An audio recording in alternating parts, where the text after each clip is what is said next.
Prime Minister agrees with me that this would be extremely good for the local economy of the Highlands, but also would provide a huge opportunity for the UK economy in terms of the international satellite market. Prime Minister. Absolutely. I congratulate Launch UK on what they are doing, and as he rightly says, it will create 250 full-time jobs, 130 at the facility in Forres, and I'm no doubt launch the UK on a path to ever greater presence in the global satellite market. Lee Rowley. Thank you, Mr. Speaker. Yesterday evening, the Prime Minister announced a series of changes that none of us ever wanted to see to keep the virus as low as possible, and residents are understandably concerned and anxious. Would the Prime Minister reassure us all and my constituents in North East Derbyshire that the primary focus of the government remains on protecting both lives and, just as importantly, livelihoods? Minister. Yes, indeed, Mr. Speaker. My honourable friend can certainly reassure his constituents that our purpose and the purpose of the package that I think carried overwhelming support yesterday in this House is to continue to drive down that R number whilst keeping businesses open and keeping pupils in school. We now come to the Leader of the Opposition, Keir Starmer. Thank you, Mr. Speaker. 3 months ago today, the Prime Minister said, "Test and trace can be a real game changer for us." He was backed up by the Health Secretary, who said, "Finding where people who test positive are is the single most important thing that we can do to stop the spread of the virus." Yesterday, the Prime Minister said the complete opposite. Standing there, he said testing and tracing has very little or nothing to do with the spread or transmission of the disease. Both positions cannot be right. Which one is it, Prime Minister? Well, Mr. Speaker, it is an obvious fact of biology and epidemiology that, alas, this disease is transmitted by human contact or aerosol contact, but it is one of the great advantages of NHS test and trace, which we did not have working, alas, earlier in the pandemic. We simply didn't have it in the spring, and the result is that we now have the ability to see in granular detail where the epidemic is breaking out, exactly which groups are being infected. That's why we've been able to deliver the local lockdowns, and that's why we're able to tell now at this stage that it is necessary to take the decisive action that we are, and which I think he supports, or he did yesterday anyway, to drive the virus down, keep kids in school and keep our economy moving. That's the point, Mr. Speaker. Starmer. So why yesterday did the Prime Minister say that testing and tracing had very little or nothing to do with the spread or transmission of the disease?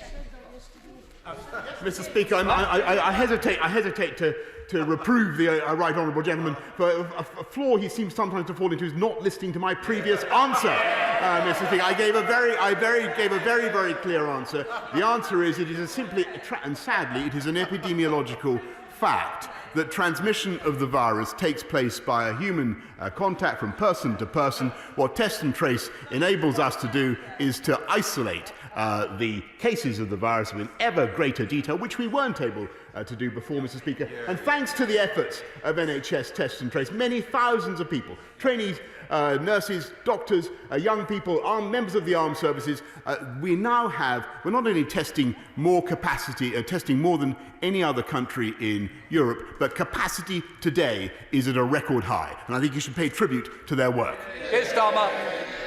Mr. Speaker, I listened to the answer that the Prime Minister gave to the questions. That's why I asked him the question, because yesterday he said the complete opposite of what he said today.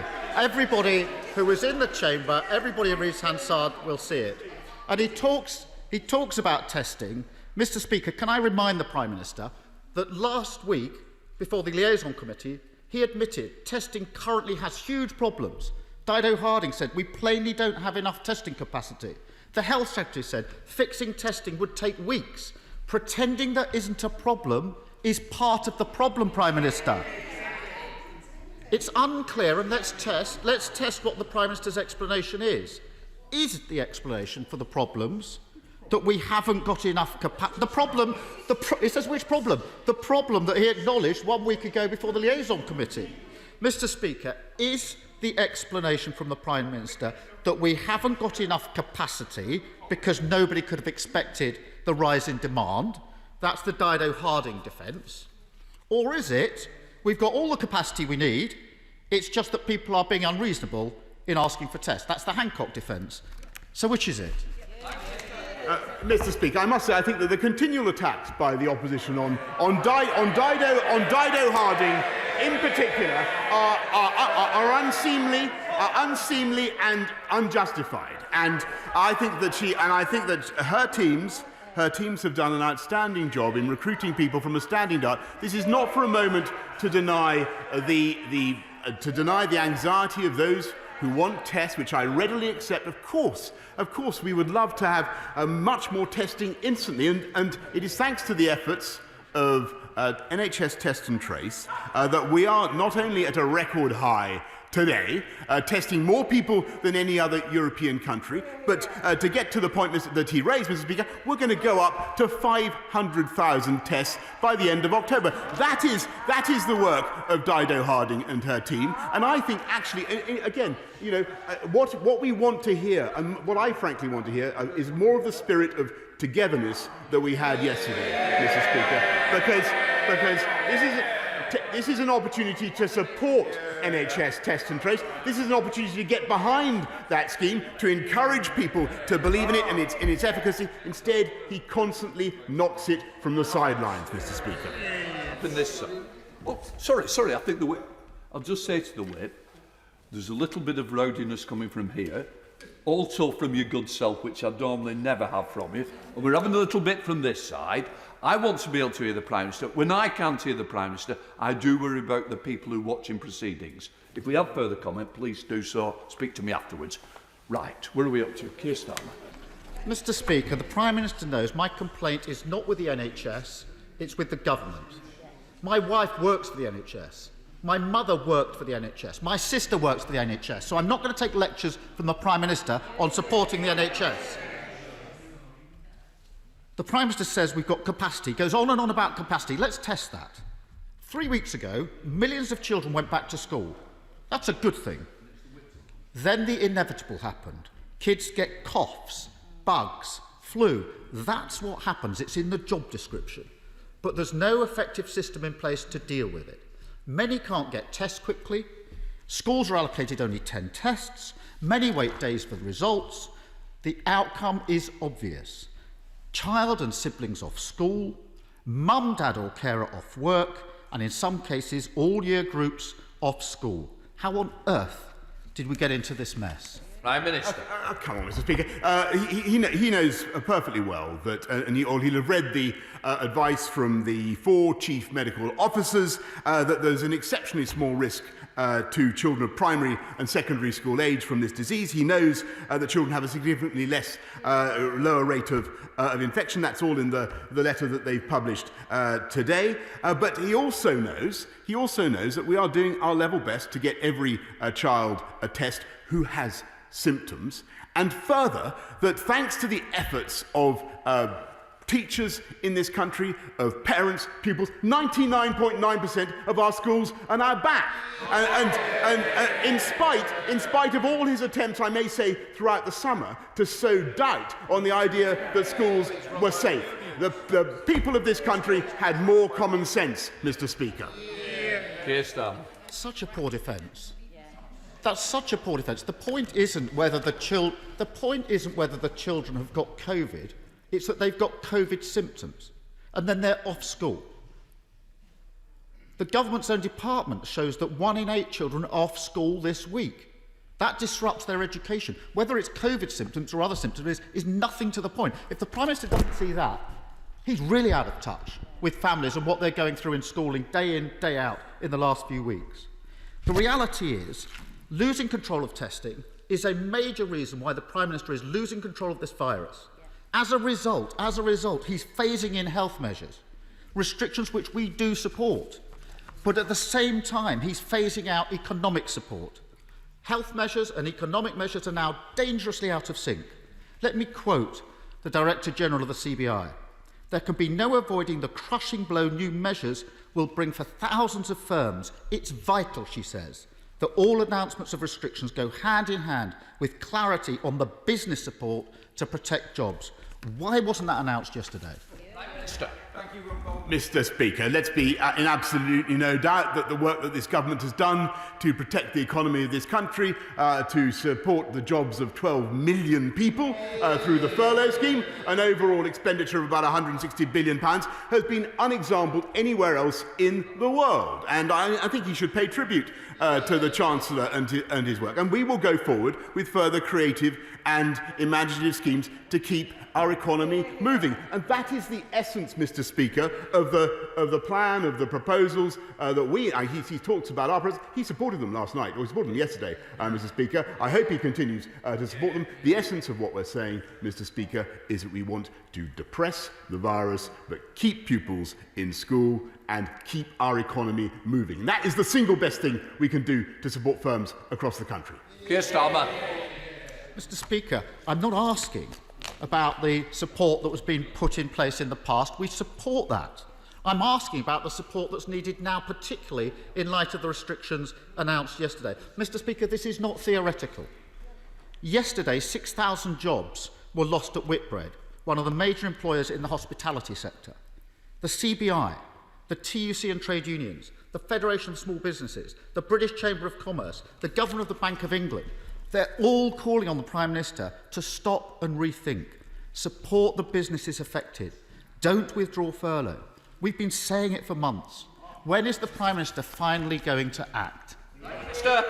Well, Mr. Speaker, these are indeed tough times, and I have no doubt that many businesses, many employees are feeling a great deal of anxiety and uncertainty, and we will do our level best to protect them throughout this period. But we will get through this, Mr. Speaker, by precisely the methods that we have outlined and that were agreed upon in this House yesterday. And I may say, I think that what the reality of the opposition position has been exposed. The cat's out of the bag, Mr. Speaker, because it was his shadow education secretary who said of the present crisis, she said, "Don't let a good crisis go to waste." That's the real approach of the Labour Party, Mr. Speaker, seeking to create political opportunity out of a crisis, out of the difficulties and dangers this country is going through, whilst we are taking the tough decisions. The tough decisions to get this virus down, Mr. Speaker, to keep our education system going and to keep our economy moving. He supported it yesterday. I hope he will, in a spirit of togetherness and unity, that he will continue to give it his support. Ben Bradley. Mr. Speaker, our local football clubs are hugely important to our communities. Mansfield Town is a fine example of a club that both works with and invests in our town. But many sports clubs around the country have found that their hopes of welcoming fans back to stadiums next month have been dashed. So, given that many Football League clubs are so reliant on gate receipts to be viable, can my right honourable friend assure me that he'll do everything possible to support these clubs, both as businesses, but for the communities that rely on them too? Minister. Well, Mr. Speaker, I know what a passionate supporter my honourable friend is of Mansfield Town, and I can tell him, and I want to thank, by the way, John and Karen in Radford and all they have done for the club, and I can tell him that the Secretary of State for Culture, Media and Sport is in active consultations with clubs across the country to see what we can do to help. We now come to the SNP leader, Ian Blackford. Thank you, Mr. Speaker. Last night, the Prime Minister and leaders of the devolved governments announced restrictions aimed at stopping the number of COVID cases reaching a predicted 50,000 a day by mid-October. But there are other major threats that we face this October. There's another set of numbers, and all of this is of the Tory government's own making. 1 million jobs at risk if furlough ends early. 30 billion a year bill to the taxpayer from a no-deal Brexit. And today we learn 7,000 trucks queuing for days at Dover. Mr. Speaker, if those numbers become a reality, the Prime Minister is leading us into another winter of discontent. Mr. Speaker, our First Minister has shown leadership at all fronts during this pandemic. However, the responsibility and powers for extending the furlough scheme lie with the Prime Minister and the Chancellor. The Prime Minister must announce an immediate extension, no half measures, no half-baked projects to this vital and life-saving scheme.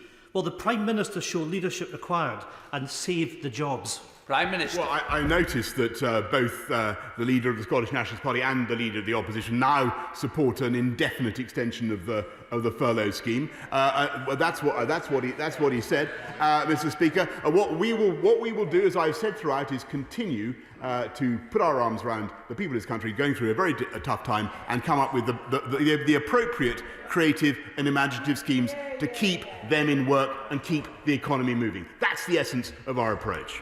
Ian Blackford. That's so poor, Mr. Speaker. What we're talking about is protecting the jobs of people today. It's not indefinite, and nobody, Prime Minister, has asked for that. Mr. Speaker, the first steps to any recovery is admitting that there is a problem. Even the Governor of the Bank of England is telling the Prime Minister to stop and rethink. The solution for millions of people right now is an extension, Prime Minister, of the furlough scheme beyond October. The alternative is putting 61,000 jobs in Scotland at risk. Yesterday, the only reassurance the Prime Minister gave those Scottish workers was saying that he would throw his arms around them. Prime Minister, I can tell you the last thing those 61,000 Scots are looking for is a hug from you. They need the security of knowing that they can hold on to their jobs and incomes for themselves and their families. Time is running out. Workers are facing the dole today. Will the government instruct the Chancellor to extend the furlough scheme and stop 1 million workers being sold onto the scrap heap by this government? Prime Minister. What I can certainly tell him is that, of course, the furlough scheme has already been extended until the end of October. People should be no doubt about that. And as I've said before, we will continue to provide the best support we can possibly give to keep people, get people, and new jobs are being created, Mr. Speaker, get people into work whilst suppressing the virus. And I know that he may not know, I can imagine that he doesn't want a hug from me, but that was a metaphor, Mr. Speaker, and perhaps it's physically incarnated by the £12.7 billion of Barnett consequentials that we're seeing come from the UK Exchequer to support people across the whole of our country. I suspect you might get a hug now from Andrew Bowie. Oh, well, I could possibly, Mr. Speaker, not in present company. Mr. Speaker, it's interesting that the leader of the Scottish National Party went on jobs, given that on this side of the House we voted this week and last to protect 500,000 jobs, enshrining Scotland's most important market, our internal UK market, in statute. Why does my right honourable friend think the SNP did not support this bill? Prime Minister. Mr. Speaker, I have absolutely no idea. It's totally baffling because this is a bill that underpins a massive transfer of powers back to Scotland from Brussels. About 70 powers and prerogatives go back to Scotland, which they would throw away again. As Mr. Speaker, they would throw away again the entire beautiful, glistening haul of the UK's or Scotland's spectacular marine wealth. Hand our fisheries straight back. Hand Scotland's fisheries straight back to Brussels. That's what they want to do. Caroline Lucas. Thank you very much, Mr. Speaker. Last week, a RSPB report noted that the UK has seen a lost decade for nature, with the government failing to reach 17 out of 20 targets that it had signed up to. Now, there's a major UN biodiversity summit next week. It is a vital moment to put this right and to show some real leadership. Now, the EU's biodiversity summit aims to protect a minimum 30% of land and sea for nature by 2030. So, will the Prime Minister commit now to at least match that goal, 30% of land and sea for nature by 2030, and deliver the funding via the forthcoming spending review? Prime Minister. Well, the Honourable Right Honourable Lady simply cannot be unaware that the campaign to get the world's leaders to sign up to a leaders' declaration, Mr. Speaker, on biodiversity has been led over the last few weeks by this government. And it is this government, you know that, she knows that, Mr. Speaker, it's this government that devised the Charter, it's this government that's leading the world in protecting biodiversity across the planet, and we will put in the funding. We pioneered the 30% idea, and we will certainly put in all the funding required. Gareth Bacon. Mr. Speaker, there's growing concern in my constituency of Orpington and across the country about the rising number of illegal crossings across the Channel. In order to stop these dangerous journeys, to save lives and to protect our borders, the UK must deter people from making these crossings. The law in this area is complex, so can my right honourable friend assure my constituents and the country that at the very latest a comprehensive bill to deal with this problem will be brought before the House following the next Queen's speech? I thank my honourable friend, because he's completely right that the legal position is currently very difficult because of the inflexible and rigid Dublin regulation for returns. And what's happening now, and so people think there is a way in that is legally very difficult to resist. Tragic for those who are coming across in rubber dinghies or children's paddling pools, cheated by gangs as they are. We must find a better way of doing this. Once we are out of the EU, able to make our own return arrangements, able to settle our own laws in this matter, I've no doubt that we'll find a way forward. Graham Morris. Thank you, Mr. Speaker. And I do hope respectfully the Prime Minister isn't having problems with his memory, because just yesterday, can I remind him, we've just had a recent exchange there where metaphorically you promised to put your arms around the British people and support jobs and the economy. Now we know that the CBI and the TUC, businesses and unions, employers and workers, and now even the Bank of England are united in a call for a targeted expansion in the COVID job retention scheme. And make no mistake, there's a tsunami of job losses in the pipeline within 38 days. So will the Prime Minister please listen to that advice and take urgent action? And I'd like a yes or no answer, please. Prime Minister. Well, I think that the honourable member is entirely right about the gravity of the situation. And although it is true that some firms are powering through this, many face very, very difficult circumstances. And that's why we've put in the support that we have. That's why don't forget there's the job retention bonus at the end of the year to help people, firms to keep people in employment. But also that's why we're looking at a massive package now of investment in jobs and growth in the medium and the short, medium and the long term.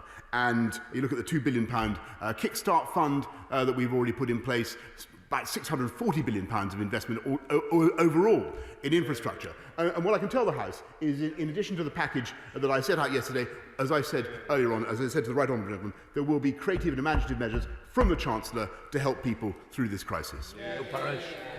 Thank you very much, Mr. Speaker.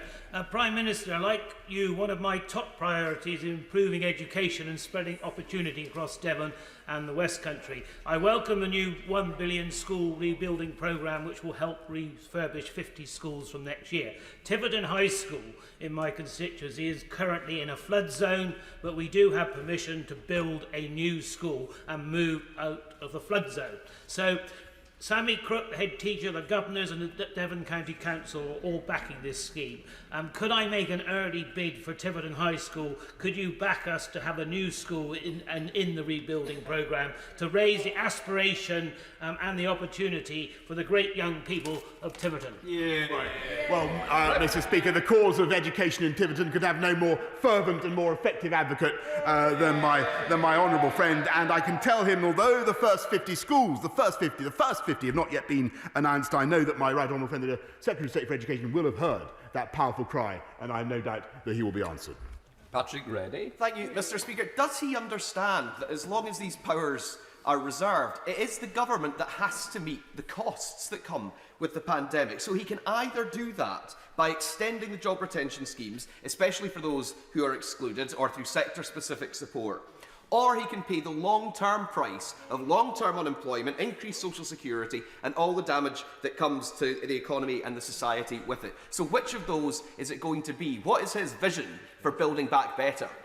I thank the Honourable. Very simply, Mr. Speaker, it is to keep doing what we have doing, but to intensify our support for every part of the union, from spaceports, Mr. Speaker, to backing our armed services throughout the whole of the UK, to investing in our healthcare. That is what we will do. And the overall Barnett consequentials, as I've said so far, are £12.7 billion, and we will continue to provide that support, Mr. Speaker. James Wilde.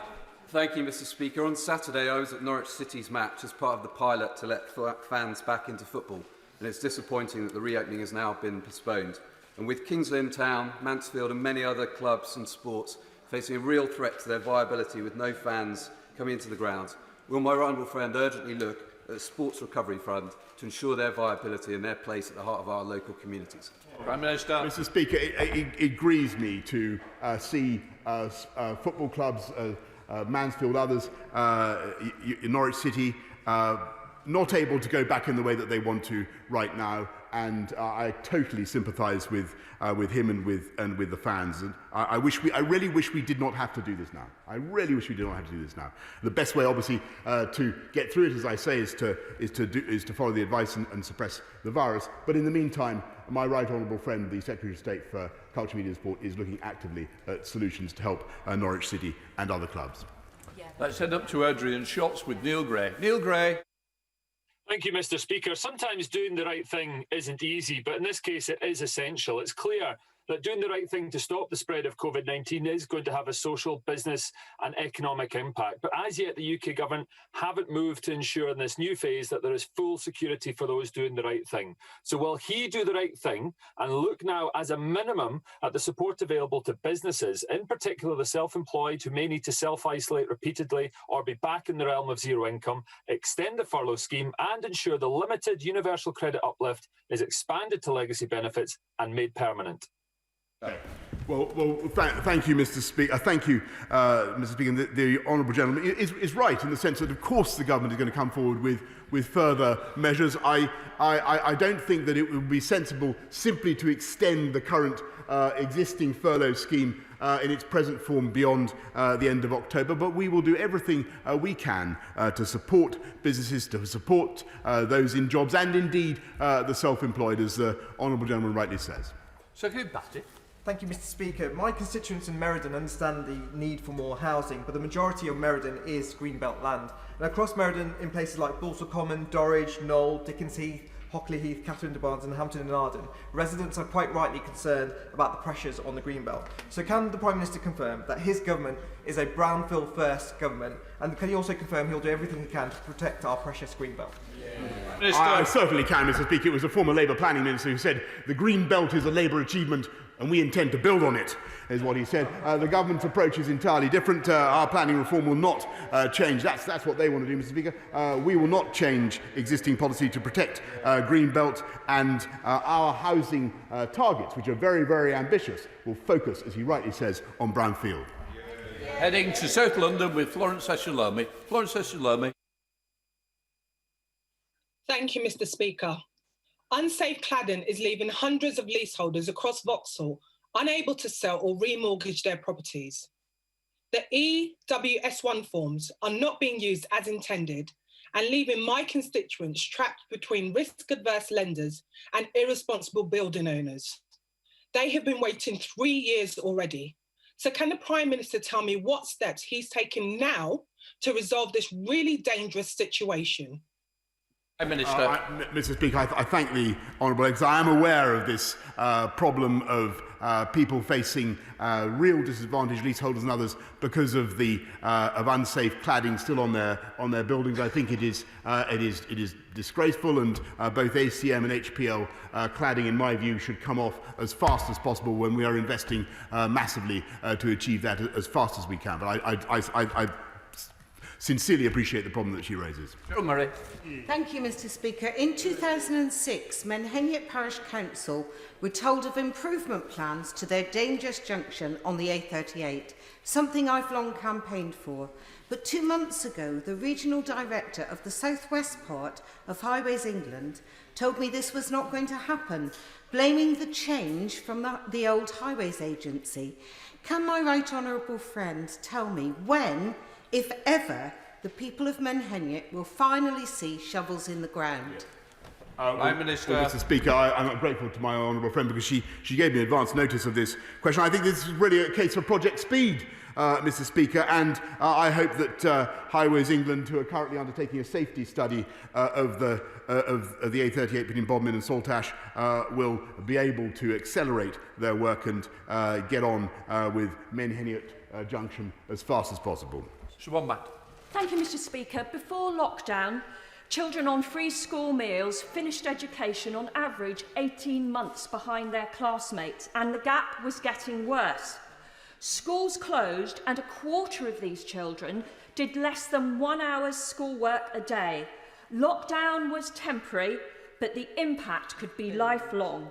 To help these children catch up, and in the spirit of togetherness invoked by the Prime Minister earlier on, will his government give time for my bill to close the digital divide and give children on free school meals access to internet in their homes? Prime Minister. I'm very grateful to the Honourable Lady, because she's raising a very important point, and getting kids into school, getting kids back into school has been the most important objective that we've had over the last few months. And I'm glad that it's got underway. But she's right in what she says about the digital divide, and that's why we're investing massively in online education, giving many thousands of 220,000 laptops and tablets, and putting routers in schools across the country. That is what we are going to do, and I want to see a world in which every school in our country has full gigabit broadband with the equipment that will give the pupils the equipment and the access to the internet that they need. Thank you, Mr. Speaker. Would my right honourable friend agree that as the UK's performing arts are a global gold standard, which are not only the envy of the world, but also a vital showcase for UK PLC across the world, we should treasure it, and we should look after that industry? And we've had the furlough and other schemes, job retention schemes, but there are those that have fallen through the cracks, and that, Mr. Speaker, are the freelancers. We must do something to protect the freelancers, the actors, the costumiers, the prop makers, many others. Can we do something to look after those people?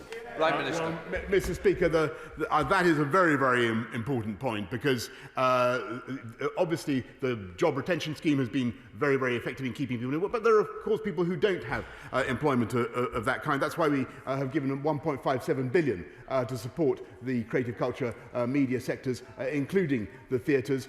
We will do whatever we can to support the freelancers that he describes, because they are the backbone of our theatrical world, which is, as he knows, and is the jewel in the crown of the London cultural economy.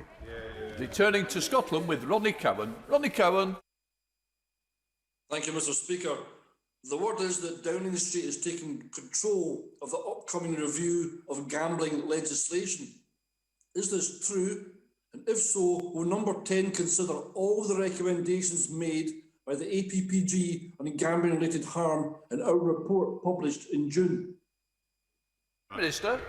Mr. Speaker, what I can certainly tell the honourable gentleman is that I am not an enthusiast for encouraging the spread of gambling in this country. Anthony Brown. Thank you, Mr. Speaker. Like the vast majority of the British public, I support the new restrictions. And the Right Honourable friend, the Prime Minister, said we will get through this. But long term, there are only 3 routes out of this pandemic. 1 is to eradicate the virus, 2, gain herd immunity, or 3, suppress the virus and reduce the deaths until a vaccine or highly effective treatment arrives, such as the ones that the brilliant researchers of South Cambridgeshire are working on. Will my Right Honourable friend, the Prime Minister, tell me which one of these 3 routes is the government taking us? Prime Minister. Number 3, Mr. Speaker. Final question, Sammy Wilson. Thank you, Mr. Speaker. Only time will tell, Prime Minister, whether the predictions made this week by the medical advisers about deaths and infections of coronavirus have any credibility, or whether they're as exaggerated as the claims that there will be 500,000 deaths within weeks made at the beginning of the year. What is not in dispute, however, is that the scare tactics being used and the regulatory actions taken will have an immediate impact on high streets, the hospitality industry, and further devastation for the aviation industry. Since the economic consequences are borne by people, businesses, and local economies, will the government make a commitment to, first of all, retaining continued support for employment, giving resources to devolved authorities to help local economies, and suspending air passenger duty to stave off bankruptcies and save jobs. Well, Mr. Speaker, he makes the Honourable makes a powerful point of scepticism about the medical forecasts. All I can say is that everybody should look at what's already happened in the first phases of this pandemic and be in no doubt that it is possible that such a thing could happen again. And it's precisely to avoid that we are taking the steps now that we are, because a stitch in time saves 9. And there'll be far more damage to the economy throughout our country if we failed to control the virus now, and we were obliged to put in seriously damaging lockdown measures that really affected every business in the country. And that's why we're taking the approach that we are now, and that's why I think it has the support. I hope it has the support of him and his party as well. But I can certainly tell him that the advantage of this approach is that it will allow us not just to keep that virus down if we all follow the guidance, if we all do follow the package that we've set out, keep that virus down, but also enable education to continue and our economy to go forward. And of course, we will continue to support businesses in Northern Ireland and across the country throughout the period. In order to allow the safe exit of vulnerable members participating in this item of business and the safe arrival of those participating in the next, I'm suspending the House for 3 minutes. Order.